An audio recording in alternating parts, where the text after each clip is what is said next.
Welcome to the Recommended Daily Value Podcast, your daily dose into the health and wellness world.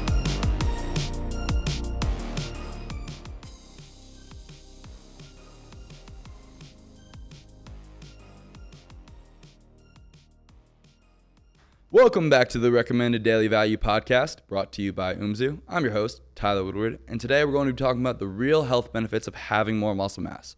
So believe it or not, having more muscle mass doesn't really make a big difference in terms of increasing your basal metabolic rate, which is basically the amount of energy that you use or burn if you didn't move an inch throughout the day. It's your resting energy expenditure. Muscle tissue may burn more calories than fat at rest, but doesn't really burn a lot of calories in total.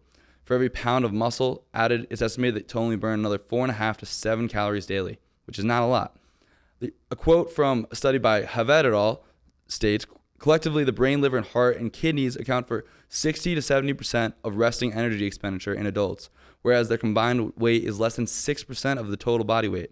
Skeletal muscle, on the other hand, comprises 40 to 50% of total body weight and accounts for only 20 to 30% of resting energy expenditure, which just illustrates how little muscle burns, particularly at rest.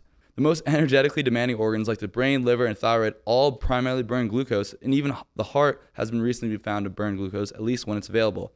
The brain, which only makes up about 2% of your body weight, can burn up to 20% of your daily caloric intake using 100 plus grams of glycogen or glucose, which equals about 400 calories of glucose daily. So muscle burns most of its calories during exercise, and coincidentally, during any form of intense exercise, muscle cells shift from burning fat to burning glucose.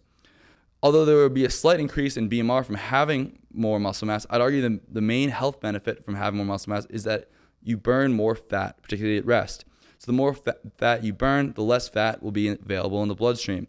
Because fat and glucose compete with one another to enter the cell, the more fat taken up by the muscle, the more glucose available for the energetically demanding organs like the brain, liver, thyroid, kidney, etc.